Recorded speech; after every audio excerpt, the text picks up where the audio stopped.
What do you think has been one of the biggest mistakes you've made since you started on Twitter? Well, it definitely has to be switching niches. Why do you think that personal brands struggle to be an authority? Here's the thing, right? I feel like everyone has authority, but they just don't take the advantage of it. What are your thoughts on niching down versus being broad? I mean, how I see it, right, is That's really interesting perspective. I haven't heard anyone say it like that, but that does make sense.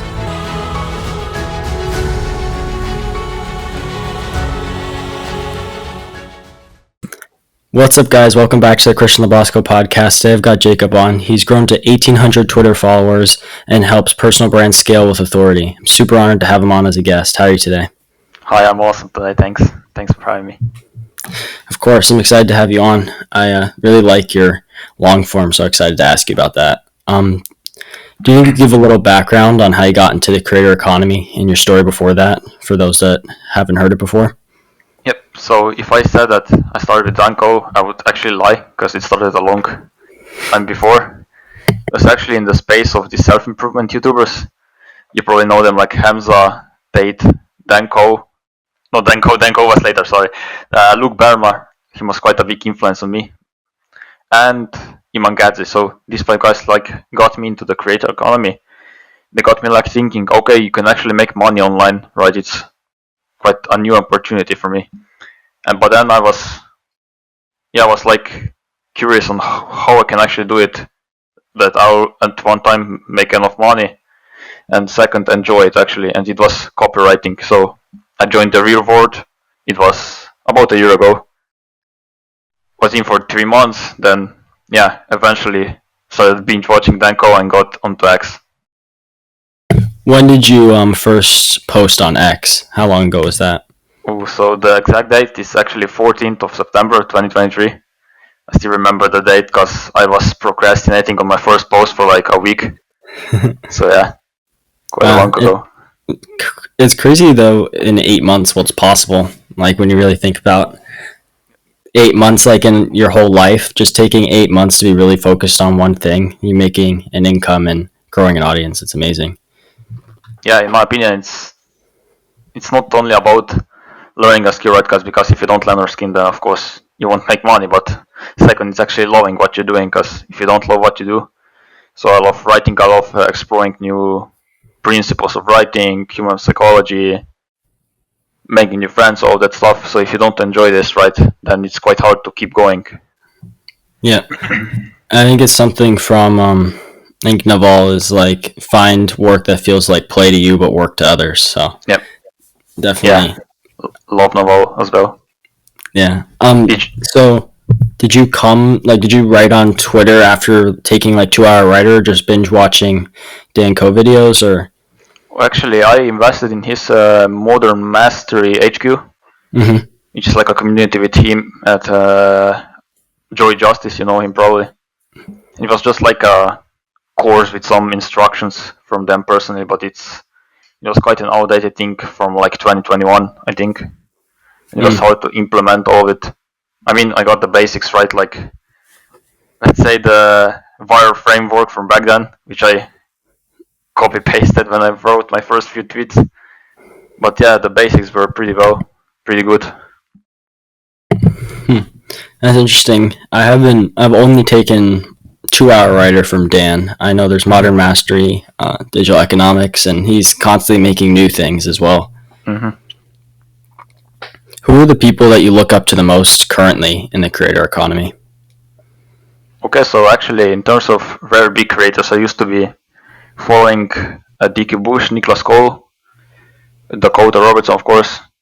Dakota is one of only few guys that I still follow daily, because I mostly like jumped off from these big guys, because I just consume less on X. I consume more books, podcasts, this stuff. Also Kieran Drew, of course. I love his writing style, especially. I plan to actually buy his course in the future to see what it has.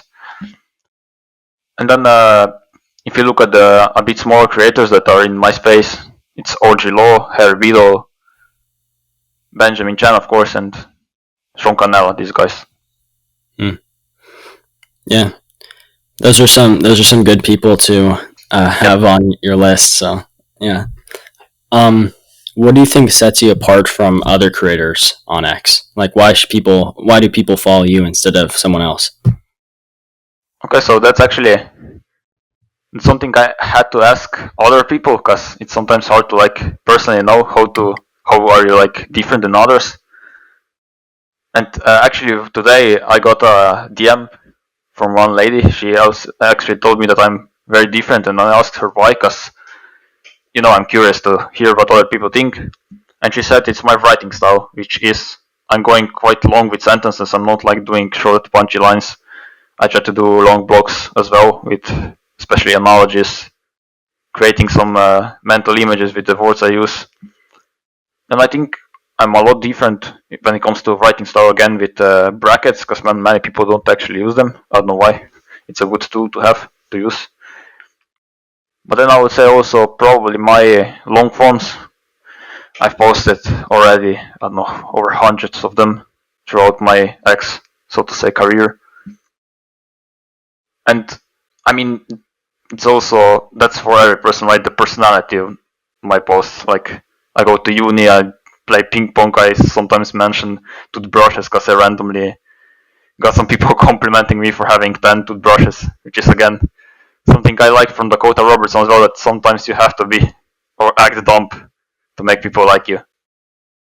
So yeah. Yeah, I think that's definitely a good one. I think just showing that you're also human, like you're not just this robot that creates Yeah. these long forms all the time. When did you discover long forms on your journey? Like, was that something you started Ooh. doing right off the bat, or No, definitely not.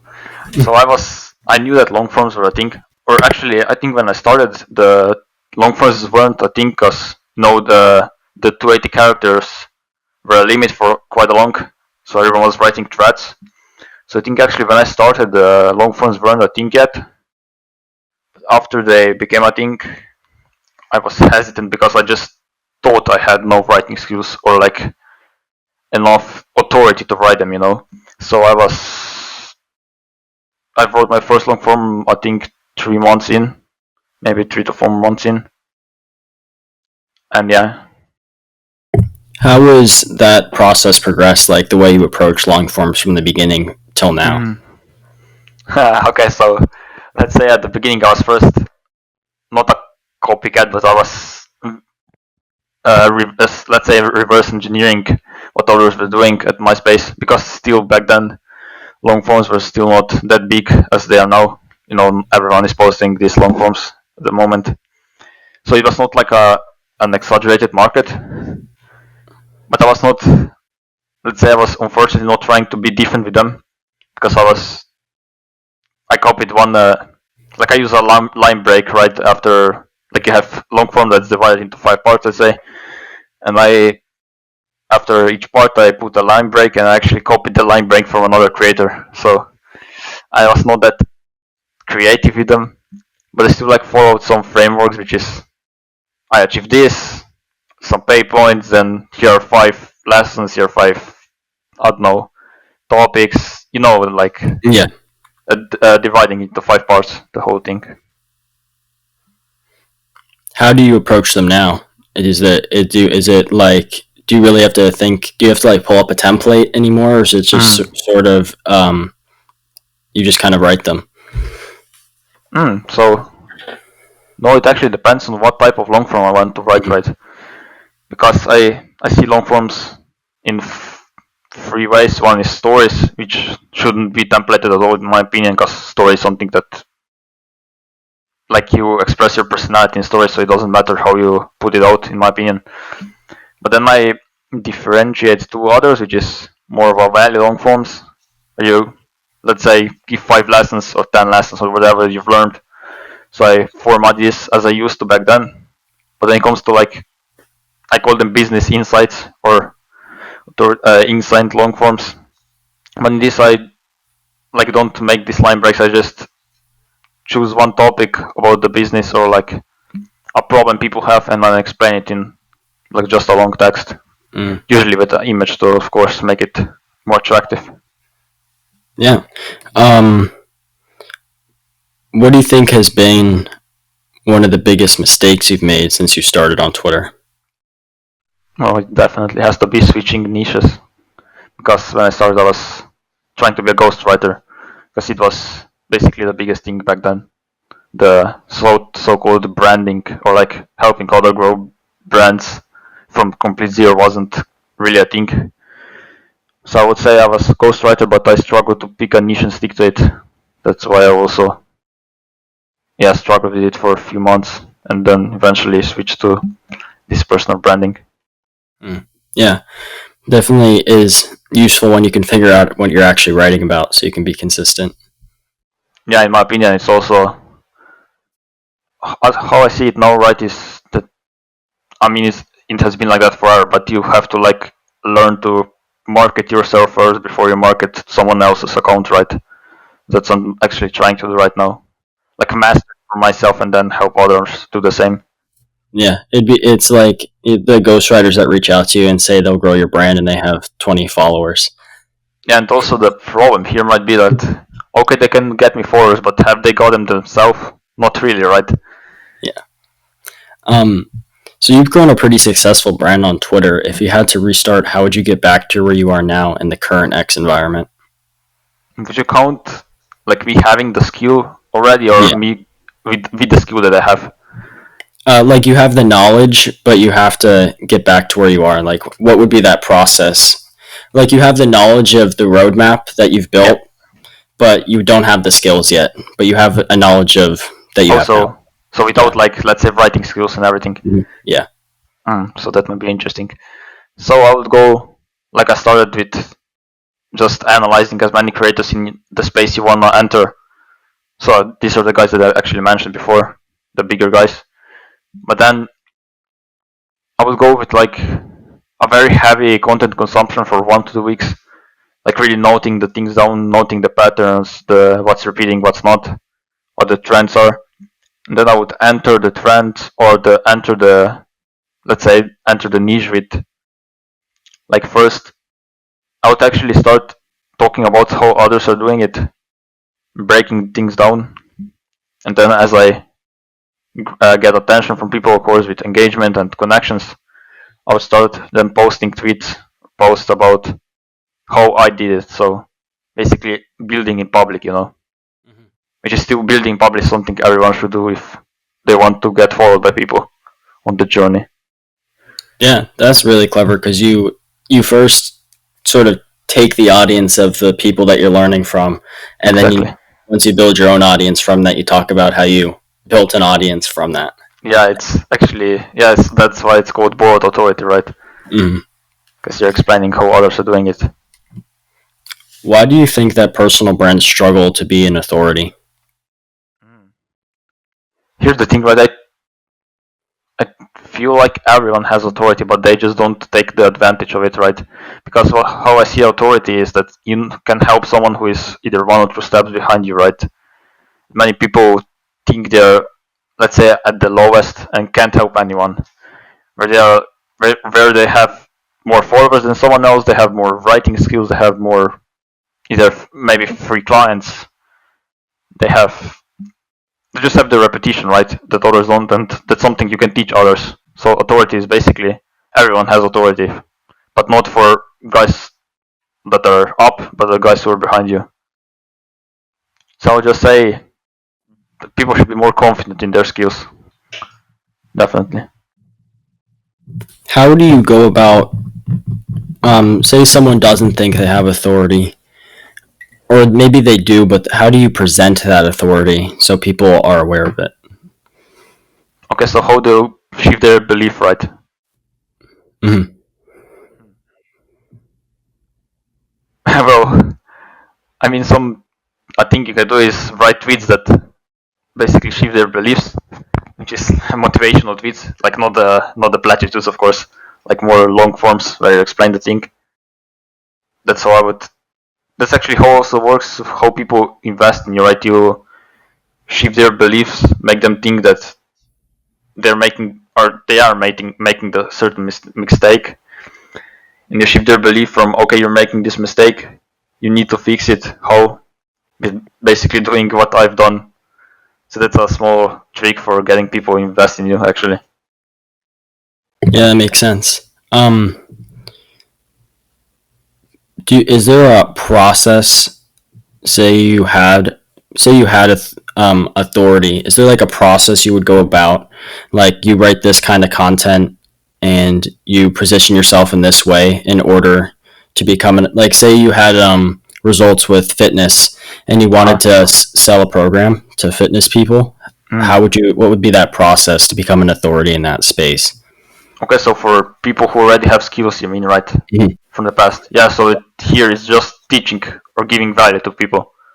So I don't know, for example, let's pick a big creator who had a skill but like didn't have the big social media following. So let's say I don't know Alex Ramosi, for example, right? Like he scaled. I don't know exactly when he started on X and this stuff, social media stuff, but he had skills in marketing and business, right? So what he did, he started teaching people who actually he applied the skills in his real life, and he immediately had the authority because he earned money with it. He helped people with it, had testimonials probably. So if you already have a skill, like for example, I had some copywriting skills because I studied it for a bit in the real world, right? So I had the authority to talk about copywriting tips, like I don't know, some writing tips, some psychology tips. So how I would go, right? I mean, if the person doesn't really have skills, if Axe is his, let's say, first business, then I would say it will take more time to grow on Axe because you have to learn the skill first of writing, especially here. But if you have a skill from before, I don't know, whatever business you had before or still have, then it's all about basically sharing it with the value, insights, and yeah, share your journey. Yeah. What are the kinds of content that you post to build your personal brand? Yeah, so I like divided my content into 4 parts, but I really mix them together because I think if you, for example, post only personality posts or only authority posts or only value posts, then it's not really that effective. I believe you should at least combine 2 of them together. So, for example, write a personality post, but also include authority. So, I don't know, for example, what you see on X is people who write a transformation post, they were having no, I don't know, let's say they were stuck in 9 to 5, they didn't have followers, they didn't have views, but now they have this many clients, this many followers, this many impressions, for example. So it's basically mixing your life or personality with authority or like growth content. Yeah. As an example. What are your thoughts on threads? Okay, so I would say that it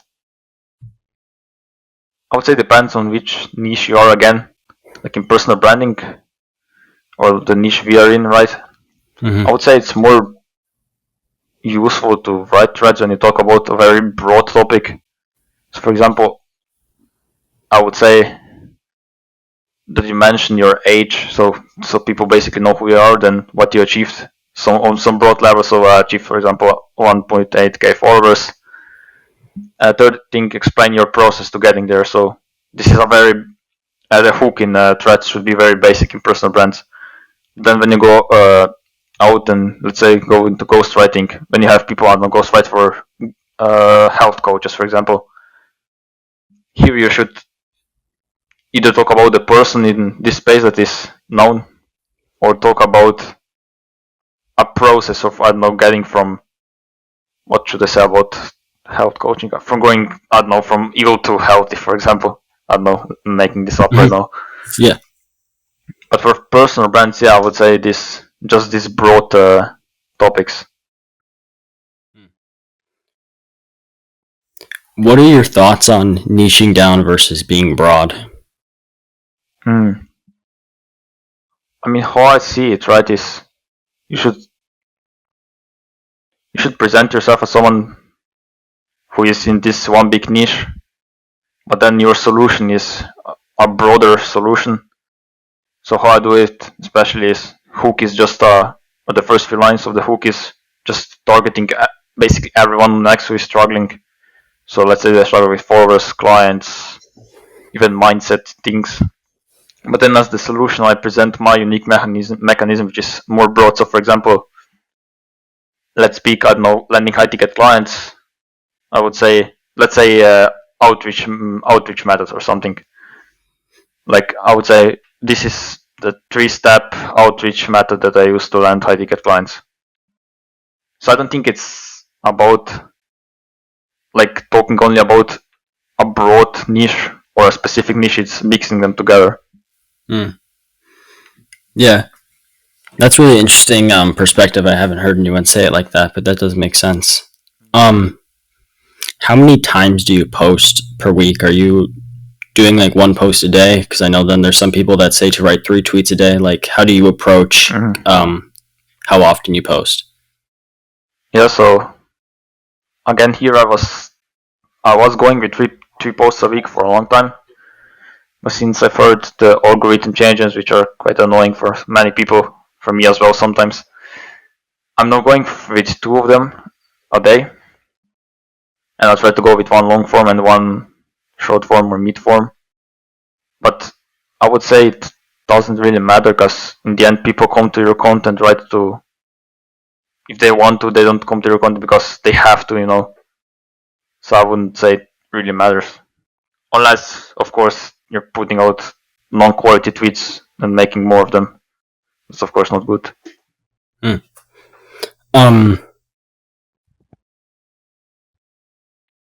Why do you think you've been able to build an authoritative personal brand in a short amount of time? Because you've got 1,800 followers in around 8 to 9 months is pretty fast for a personal brand. Why do you think you've been able to do that? Okay, so I think it's because I actually provided value. I mean, it's again, just the trends are quite changing on X, and like I was always following the trends, but I was always trying to be a bit better than the average, let's say, creator in the trend. So, for example, where there were long forms were quite a trend, I was trying to be different, better in it. And at the time, for example, one of my posts got me 150 followers. Now again we are at hard times again, so I made quite a switch again by trying to write different type of posts again, especially with different hooks and again formatting the body. I mean, lately the growth has been quite slower, but back in the days it was definitely standing out in the trends that were going on. How do you approach your pin post for Twitter? Is there a certain purpose you have when writing one? Do you think there's different purposes you can use them for? So you mean like what should be the pin post basically? Yeah. Okay, so I would say it depends on the stage of the stage you are. So okay, let's say you're a beginner creator, I would go with a story because that's something people can resonate with. Like a very personal story about your past, or like an experience, like a special experience that you had. Like, for example, Kieran Drew had his broken neck thing and all of the health problems he had, which is very resonating with people. Then, as soon as you start getting either free clients or lower ticket clients, I would go with testimonials, depends. But like when your client gets a big result, I would go with a full breakdown of how you help the client get the result. Because this way people actually see you can help people. And you actually did help people, so again, it's the authority that you have now. Yeah, that makes a lot of sense. I think a mistake that might happen for a lot of people is when they start out, they try thinking they can, like especially people with no previous experience, no previous authority. It seems that telling your story is the best way to grow, rather than, because even if you do provide value and it's really high quality, it's very difficult for people to attribute the ideas to you. I think when you're very small, like if you talk about habits, people just think James Clear. It's hard to get the authority from writing a high value post, especially when you are very small, I think.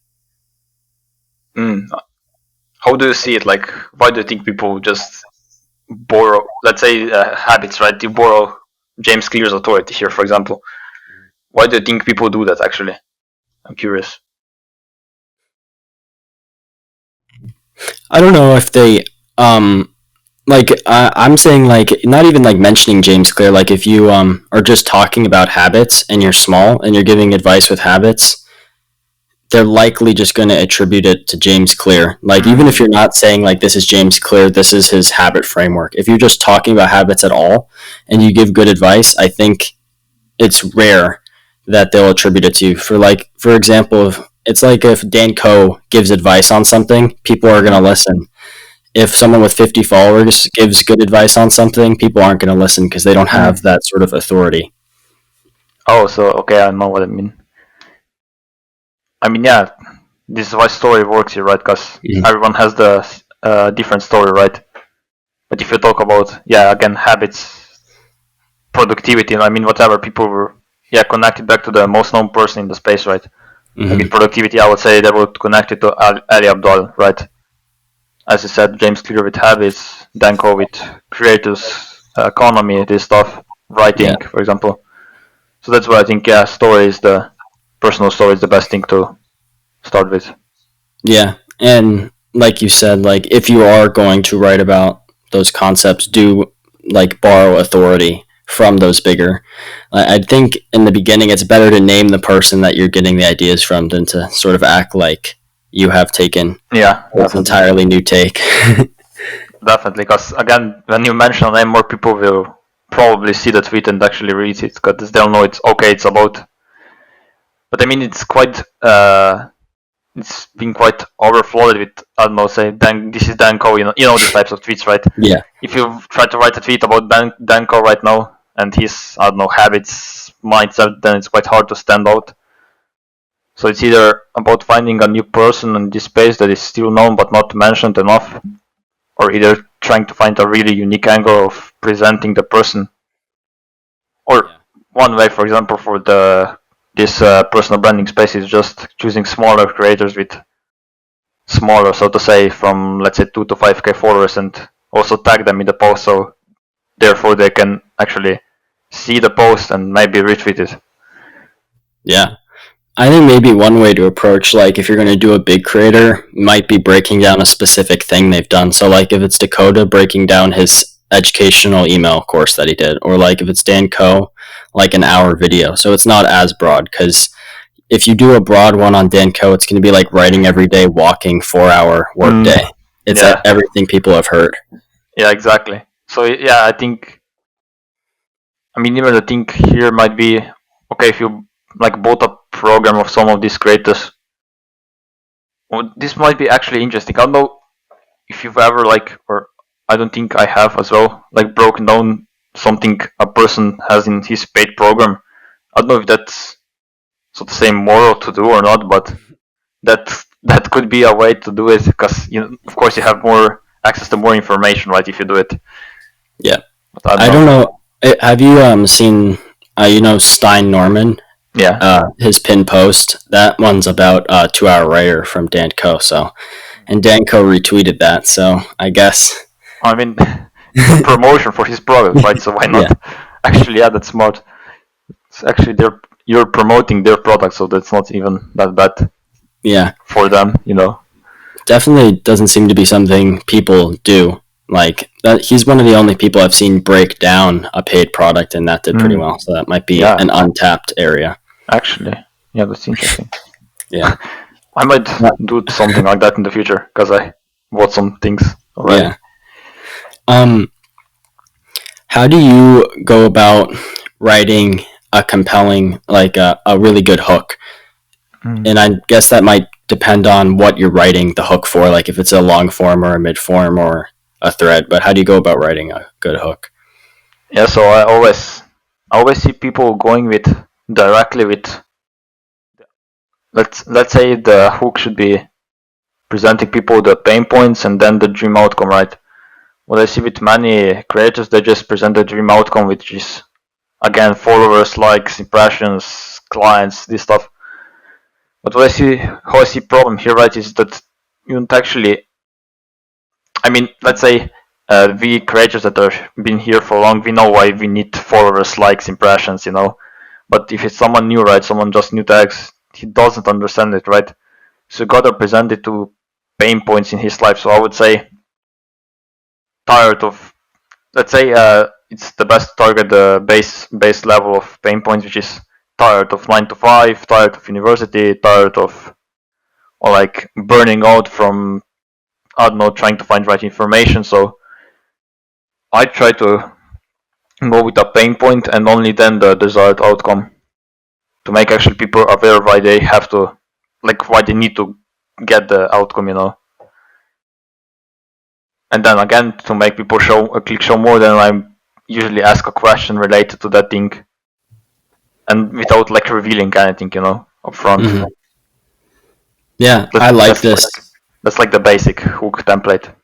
Yeah, I like this idea with the base pain points. It's like you're gonna attract more people if you speak to the lower, or I guess I don't know if it's lower or higher level of awareness, but the one where like you're speaking to more people. Because if you're talking to people that already know they have a problem, you're talking to less people than all the people that don't know they have a problem and that you have the solution. So definitely, it's amazing how like complex it can get when you really think about like what your hook is, what kind of person is it attracting. Is it attracting someone that's looking for a product, looking for a solution, doesn't know they have a problem? So yeah, I actually feel like many creators don't actually understand why they're writing certain hooks. That I feel like they're just doing it because they have a template of someone else, or like someone else told them, okay, write this hook, right? But I try to do it based on human psychology, you know. So that's also why I experiment with them a lot. Where did you go to learn human psychology? Like certain books, podcasts, people. Yeah, so okay, there are a few books that I've read, but that's over a year ago, so I've actually known human psychology for a long time.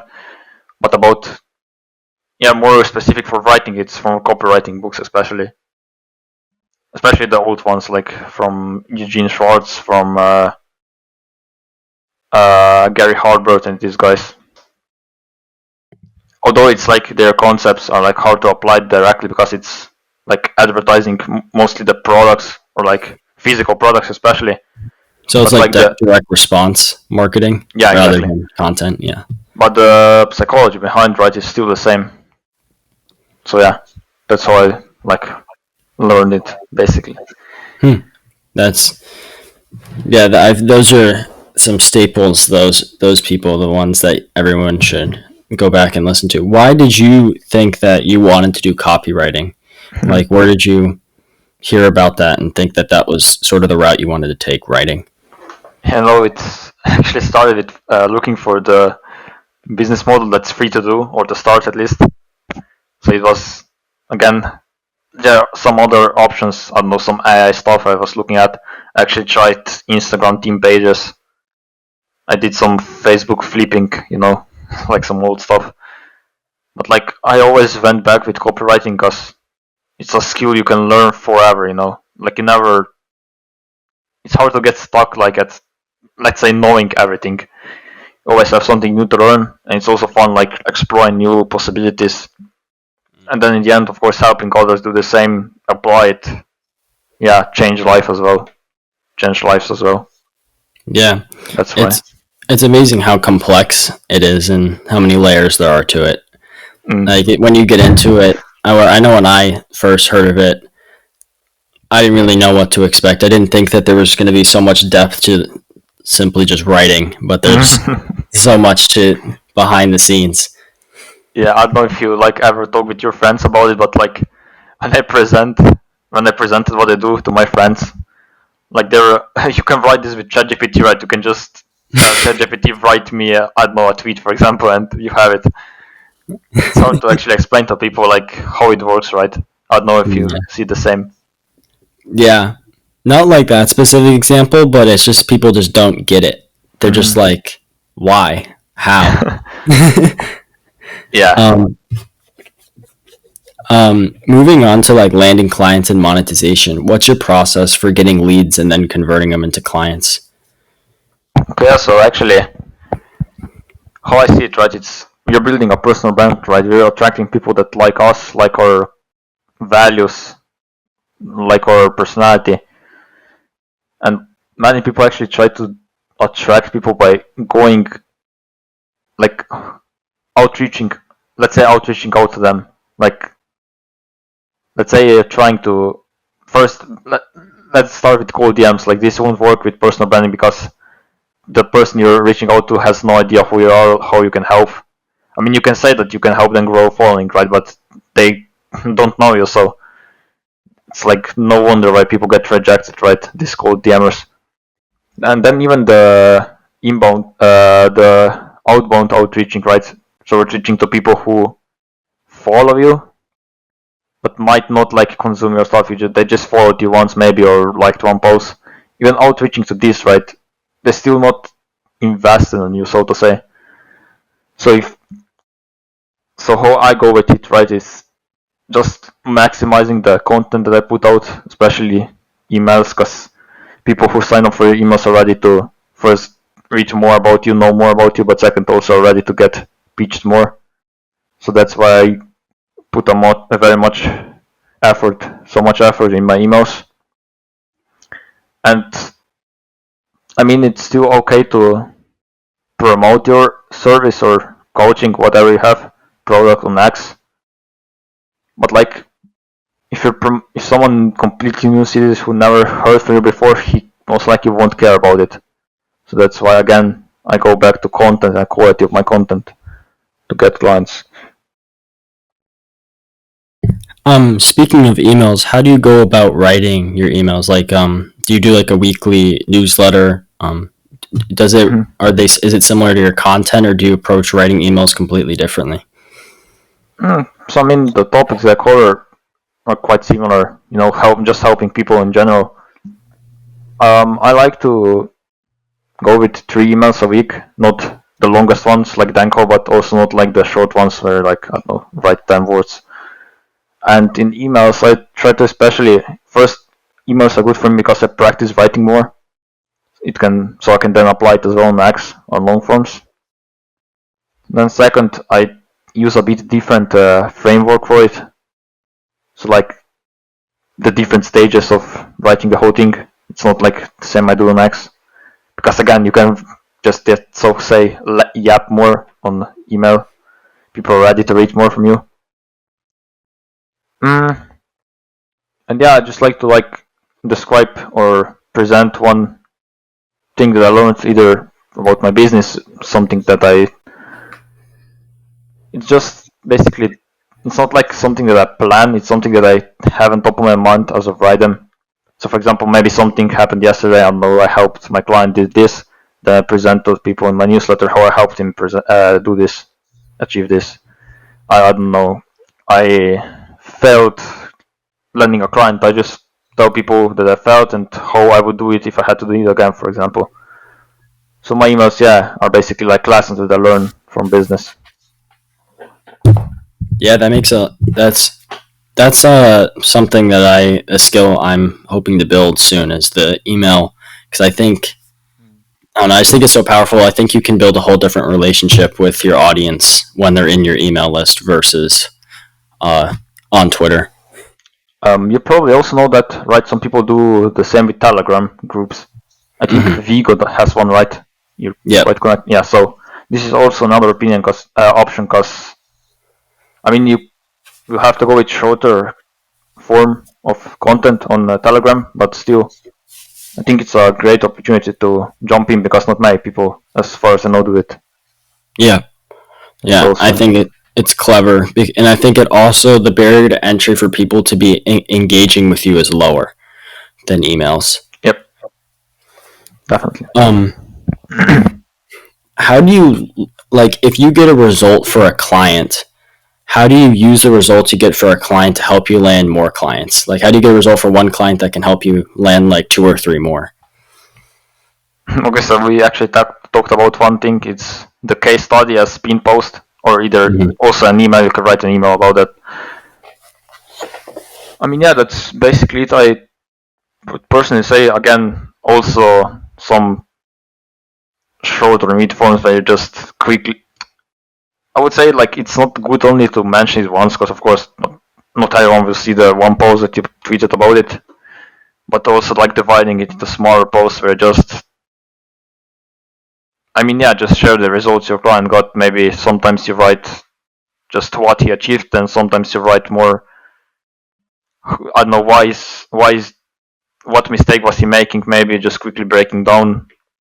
So I would, depends on how many clients you get. Of course, if you have many clients, then you can like use the result of this many clients for many tweets. But if you have, for example, let's say only one client that got results currently, it's more about dividing the results into many tweets.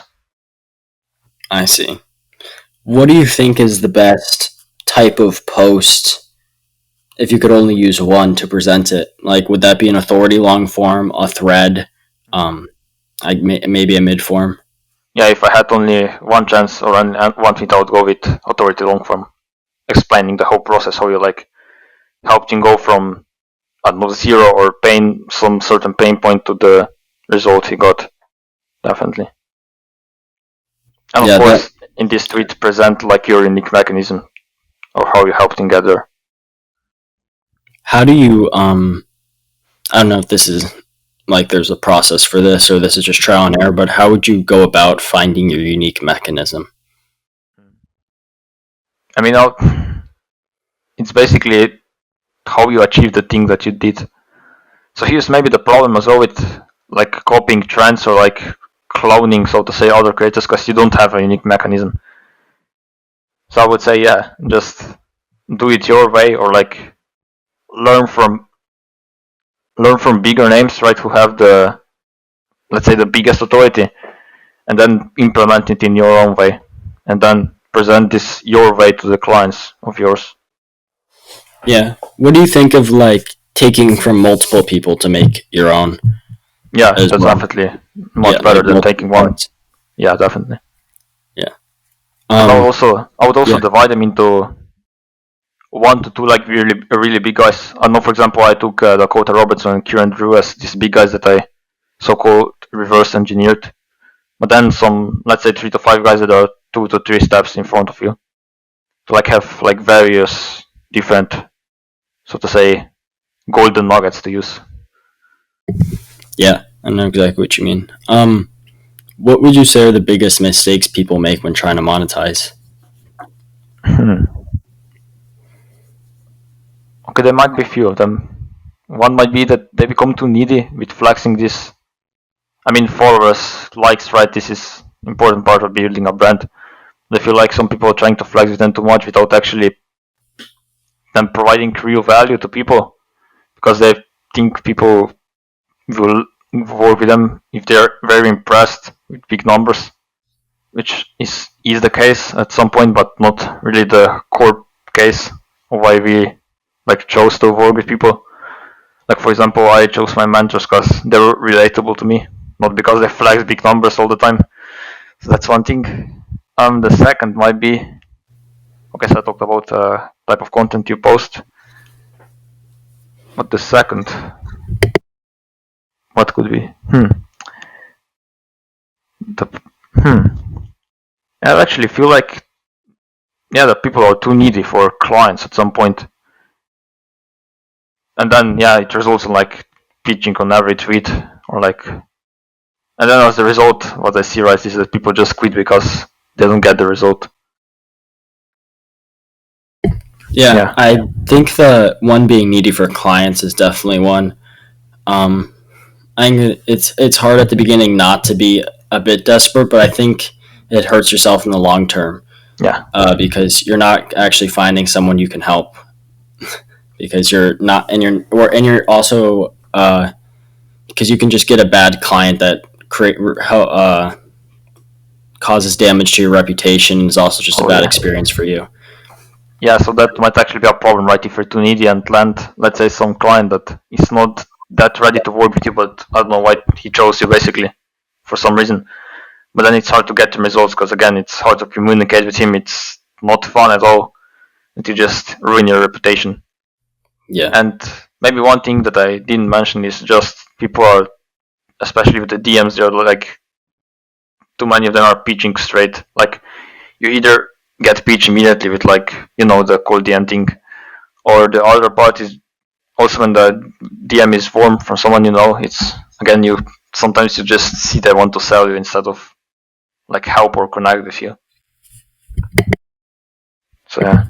Yeah, I definitely think like coming at it from the place of trying to help them rather than trying to sell, it helps with like actually selling them and also um helping them as well. So definitely seems that that's the best way to approach it. If someone wanted to monetize as fast as possible, what would be like the roadmap you would give them? So this might sound a bit harsh, but it's let's call it let's call it abandon your social life for 2 to 3 weeks. Because if you really want to get your content pushed to as many people, which means you can also then help as many people, is just to connect with as many people as possible. So it would have to mean like, yeah, just connections, connections, connections every day.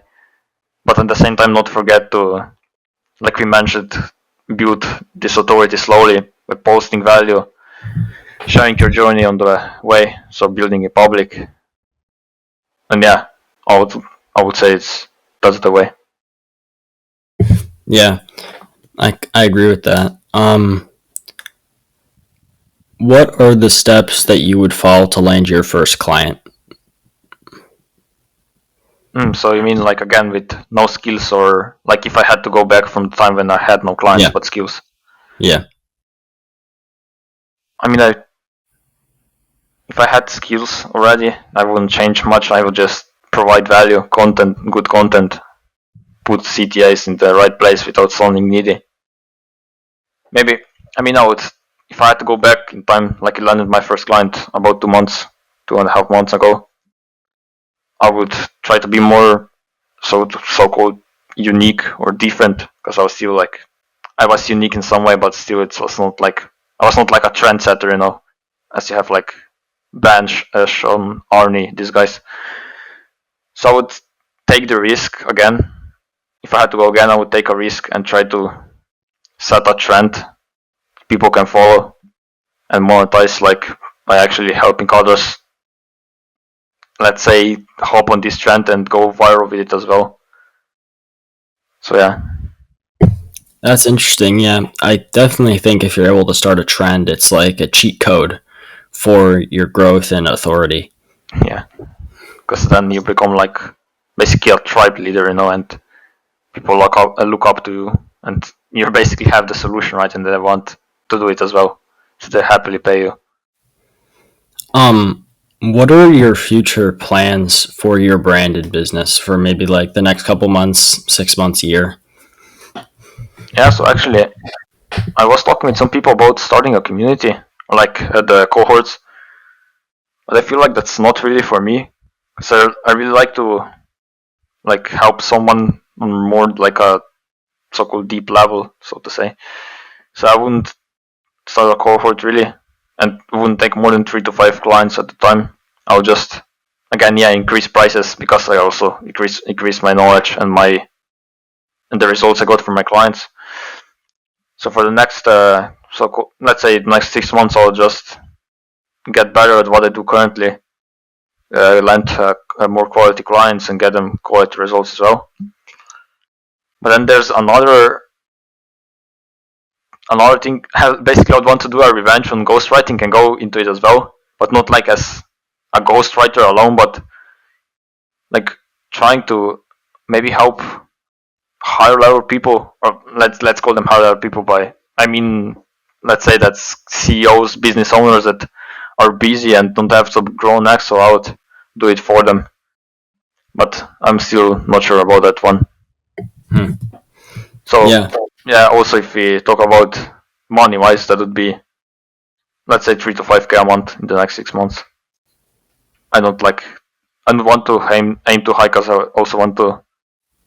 I would say it. I want to fix my social life a bit, like explore, go traveling more. Like I have a trip already planned for Greece in September. So yeah, yeah. So it's like focusing more on freedom rather than just the number. yeah, I actually want to leave this so-called 4-hour work day, right? To see how actually, if it actually is a thing, right? Because at the moment, I feel like many people are saying they leave this 4-hour days, but they actually don't. So I would like to experience myself. Yeah. Um, what would you say is your like ideal vision for your life as a creator? Maybe it's the 4 hour workday, but what do you think it is? No, I feel like, I mean, yeah, 4 hour day. I mean, it sounds amazing, but I don't really know how it looks like or how it feels yet. So we'll have to see. But again, yeah, it's just first changing my life, and as I go, changing other people's lives on the way. Because I already helped some of the guys, and it's really fulfilling. So that's something I definitely want to do, keep doing, Hmm. and Um, not just for fame, but also for like self fulfillment, especially. mm. Yeah, I recently started working with my own clients, and it's definitely very rewarding. Especially Mm. like working with beginners, is there's so much they don't know that you can take them from 0 to 1 like this. It's just like they don't even know what a thread is, so you just explain how Mm. to like actually write a thread and what the purpose of a thread is and things like that. So definitely very rewarding. Yeah, I mean it's a lot of work, right? But it's very fulfilling in the end because you have someone who basically doesn't know much, getting him the result in, I don't know, 5 times less time than you take it, so to Yeah. say.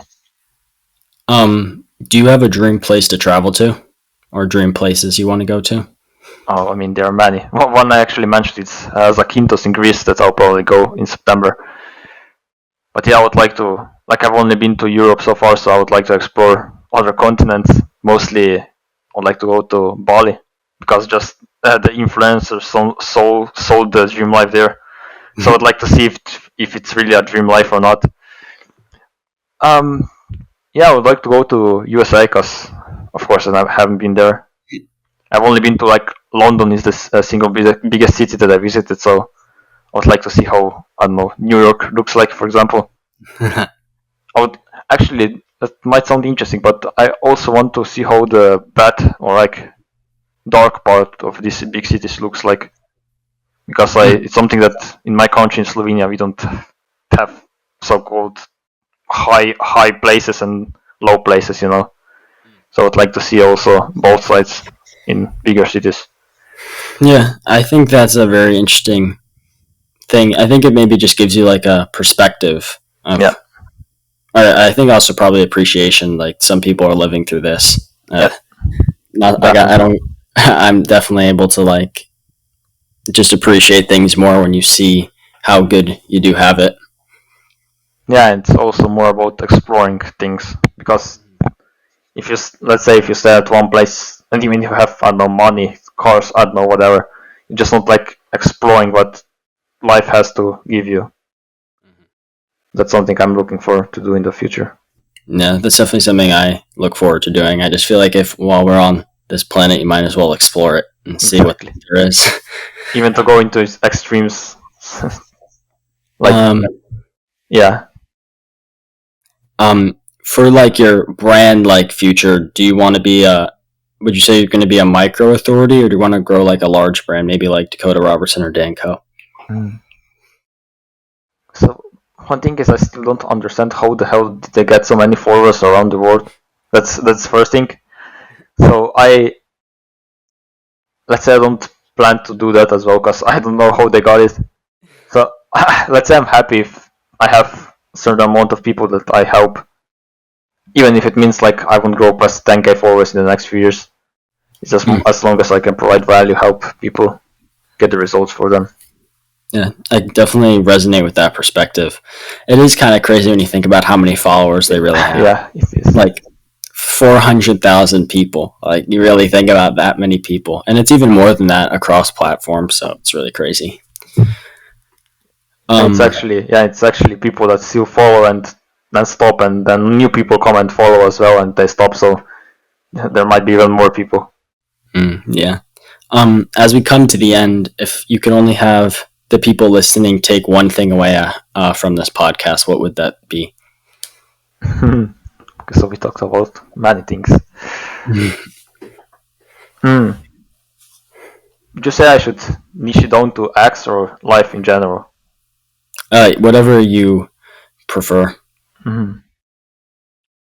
Okay, so I would say you're much closer to like if you're already on X, right? If you already stumbled across X and you really think that's something you would like to do in life, then you're already like 90% closer to living the dream life. Because, for example, when I was looking for my purpose, it took me close to half 6 months, and it was like really painful finding the thing to do in life. But once you like find something you want to do, and if you stick to it, even if it doesn't mean getting the results immediately, you're already like 90% there. So yeah, just stick to it, work hard on it, and yeah, you'll get there. Yeah, I think that's a good way to end it off because I think a lot of people lose hope, but it's definitely possible. There's so many people that are able to do it as when you put the work in and are consistent. So Yeah, thank you for coming on. thanks for having me.